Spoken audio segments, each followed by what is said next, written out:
She's so giving, so wonderful, so amazing, and I decided a while ago that if she'll have me, I would like to spend.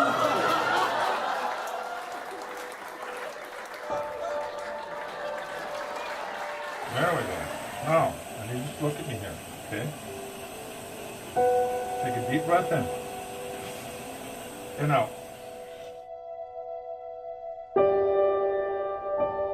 I had a girlfriend I went to high school with, and she passed away right after we graduated. So I was very familiar with the disease. It was very scary to me. I did everything I could because it wasn't going to get me.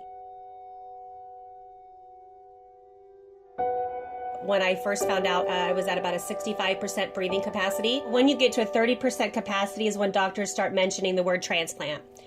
And at that point I said, nope, not going to happen. I don't need this. I felt I would beat the odds. It got very exhausting to where my breathing was down to 10.8% capacity, which is very, very small. He had to even carry me to do things, up doing IV treatments all night long just to stay alive. My doctors finally said, you're done. We need to admit you, and you're going to be here until we find lungs for you. She's probably the most positive person I've ever met in my entire life. You know, she's in the hospital with machines connected, helping her breathe, trying to survive, and I limp in because I twisted my ankle, and she's worried about me. The reality was really sinking into me that I didn't have much longer, and I wanted more time, you know? Happy birthday! What are you doing here? I love you. Her lungs were shot, but the doctors tested her heart, and that's in good condition. So I'm going to test that by surprising the hell out of her. I love you so much. In the months leading up to the transplant, she spent 8 to 10 hours a day just doing treatments, trying to live, staying positive through everything. One of the coordinators said, are you ready for this? I'm like, for what? She's like, we found a pair of lungs. Take a deep breath in. And out. I didn't want them to take it out because I was terrified that I wasn't going to be able to breathe and that my new lungs weren't going to work. I mean, all these thoughts going through my head until I started breathing in for the first time. Yeah, you can speak now. Say hello. Hi. Oh, right.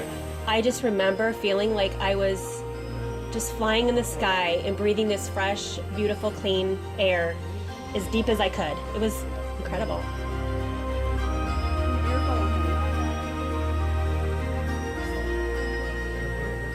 We have received thousands of messages from people just sharing their stories. Because of you and watching this video, we are now donors.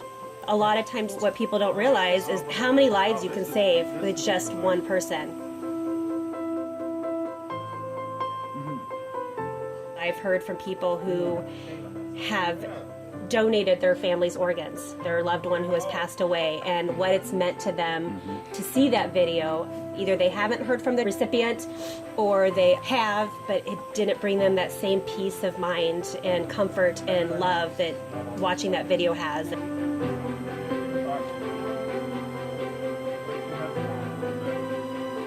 It's important to register and make sure that everybody in your family knows your wishes, because so many people don't. My own children are now, Mom, if anything ever happened to us, we want to be donors.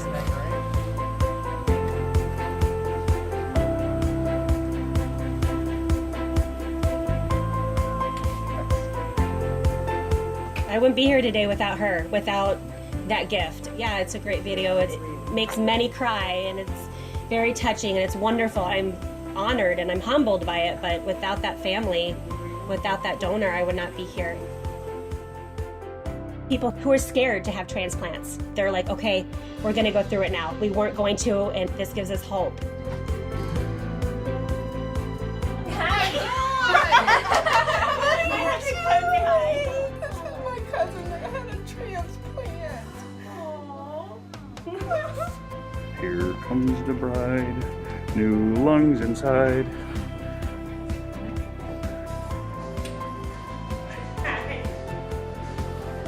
This has definitely been very special to me, and it will always be my miracle, but it'll be their legacy that will live on forever.